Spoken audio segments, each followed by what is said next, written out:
This is the tragic tale of Orpheus and Eurydice. Orpheus is a Greek hero born to the parents of Apollo and Calliope. From when he was a young child, Apollo taught him how to play the lyre. Calm down. Now this is a G. Now you play. Why are your baby fingers so useless? But eventually, Orpheus learned how to play the lyre so well, he became the best lyre player in the whole world. All the animals and creatures in the woods would be captivated by his songs. It was clear that Orpheus could have any maiden in the land, but he only fell in love with one, Eurydice.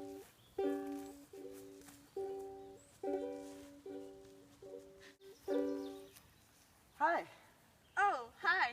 I'm Orpheus. I'm Eurydice. I like your face. You're a very pretty nymph. Thanks. You too. Bye. Eventually they met back up and figured things out. Hey, Hey. you want to hear me play my lyre? Sure, I'd love to. Nice.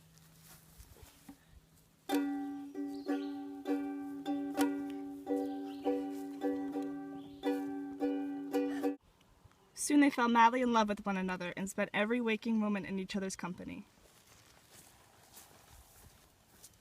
Eurydice, will you make me the happiest demigod in the world?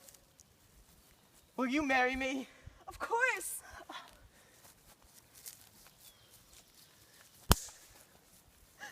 But unfortunately, their wedding would never come to be, for Aristaeus saw the pretty nymph and, being enraptured by her beauty, began to chase after her.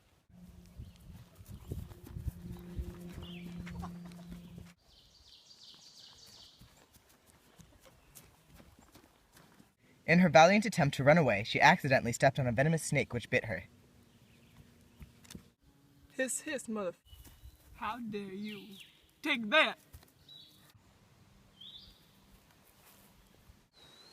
When Orpheus discovered the death of his fiancée, he was devastated.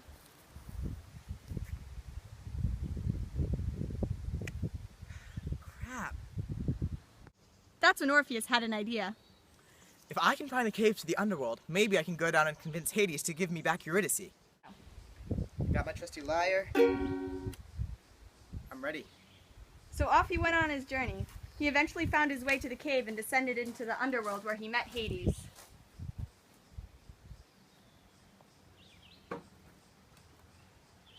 Hey, Hades, I was wondering if... No, I'm not going to bring Eurydice back from the dead. Excuse you, how do you know that's why I came down here? Because she's literally your only friend. Ah, you're not wrong. My answer is still no. Please? No. Please? No! Suddenly, Orpheus had another idea. If he played his lyre, maybe he could convince Hades to bring Eurydice back to life. Lonely, I am so lonely. I have nobody to call my own. All right, I've heard enough. You've convinced me. You may bring her back on one condition. You may not look at her until you are both out of the shadows. If you do, she'll have to stay in the underworld forever, understand? Of course, only an idiot can mess up that. But alas, Orpheus was the idiot who would mess up that. Orpheus began to walk his way out of the underworld, believing that she would be able to follow him. After hours and hours of walking, unsure of whether his fiancée was following him or not, he felt the sunshine hit his face. The moment he felt the warmth hit his face, he turned around. Unfortunately, his fiancée was still in the shadows. No!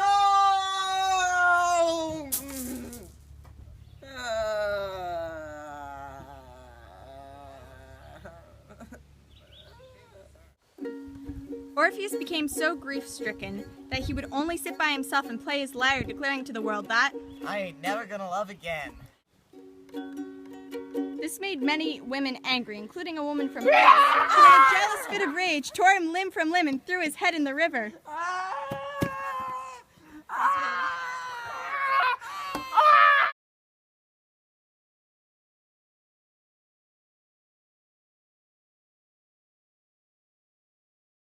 Soon they fell madly in love with one another and spent every walking moment in each other's company.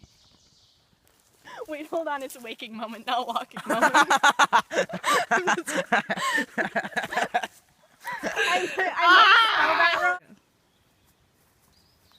When Orpheus discovered the death of his fiancée, he was devastated.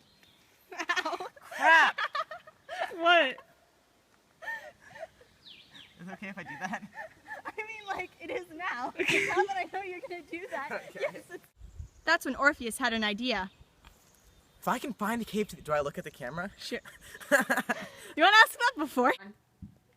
Lonely, I'm so lonely, I have nobody.